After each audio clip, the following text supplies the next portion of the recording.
I like what you said in the little blurb that you wrote me about consciousness is our capacity to create and access new realities. Did you write that just for me, or is that just something you've had on for a while, that understanding? Yeah, I just wrote it for you, and it's an understanding and a realization that I've been having more and more often as the world is changing. I'm realizing that consciousness is really the currency, the basic fundamental building block of our access to new realities. Well, when you say new realities, what do you mean by I mean, I have my understanding that I've been trying to present on this program, but what do you mean when you say new realities? Because it's nice to get people's perspective on that. That's great. So the way my understanding of the world is, they are basically infinite realities operating at the same time, concurrently, past, present, and future, continuously all the time. And we can decide where to put our intention and attention as awareness beings, and where we put our intention and our attention is our access to the reality. For example, people can put their attention on their body.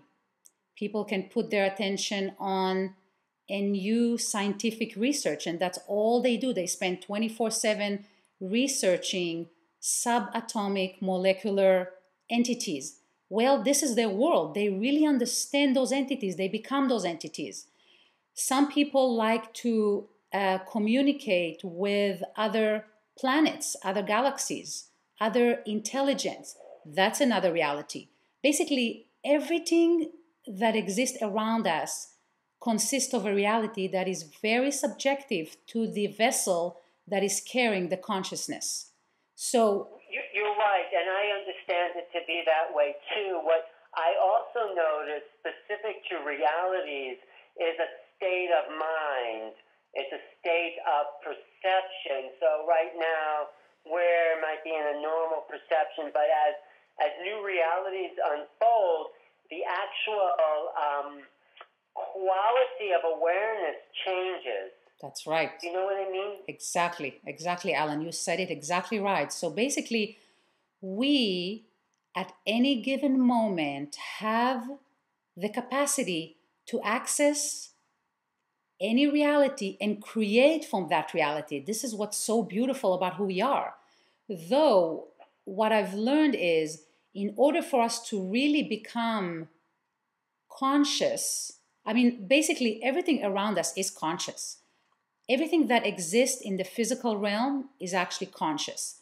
Your car is conscious. Your computer is conscious. Your dog, your cat is conscious. They don't have the language to communicate to you what they have to say, but they are conscious. It's like an essential, fundamental building block of the universe, which is energy and consciousness. Everything around us is conscious. The question is whether we can communicate with that consciousness and whether we can create from that.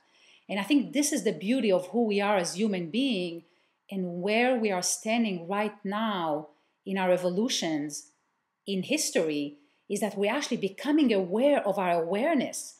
It's not the capacity to be conscious and to be aware of that consciousness and create from that place is not saved only for the top shamans, top healer, top psychic, top politicians, top scientists, thinkers. It's actually a character that everybody can access and develop if they want to. So desire is a key element here in how we're developing. But what I'm trying to say is, it's not a capacity that's only saved for 1 or 2% of the population.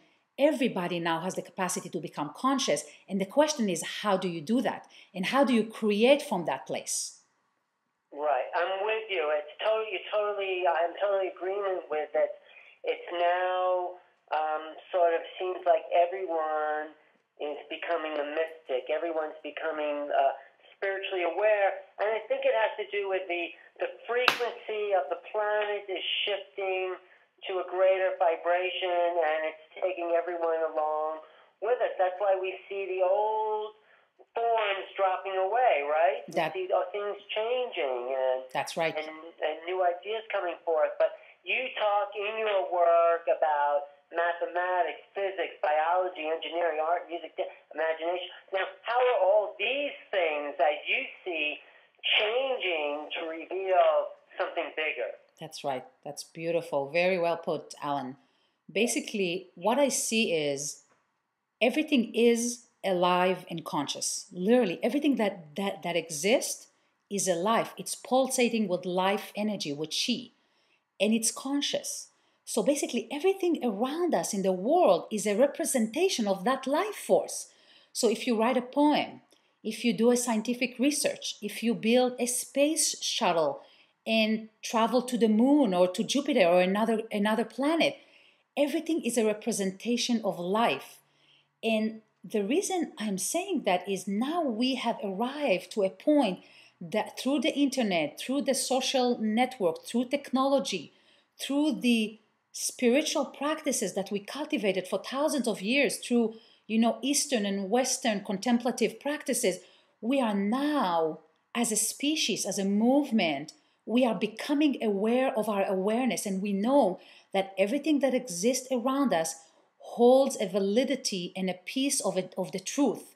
And we can actually not only know that, but we can actually communicate with multiple dimensions, which means you can actually integrate science and spirituality and art and technology and personal development and physical health and well-being. It's all integrated to actually show us who we are and what is this life force, what is it calling to tell us. And then the power that we have today is we have the power to direct, to guide evolution. This is why I'm so passionate about it. Up until now, we did not have that capacity. We did not know that people in China communicate or create the way they do. People on the moon or minerals on the moon have that shape or that quality. We didn't know that because we didn't have that awareness, and we didn't have the capacity, the technological capacity to access those realms. Now, as we're developing, we have the capacity to access. And this is another thing that I do want to mention about our vessel. The way I see life is basically we have life moving through us. And our what will really serve us is to refine our vessel, our body, our essence.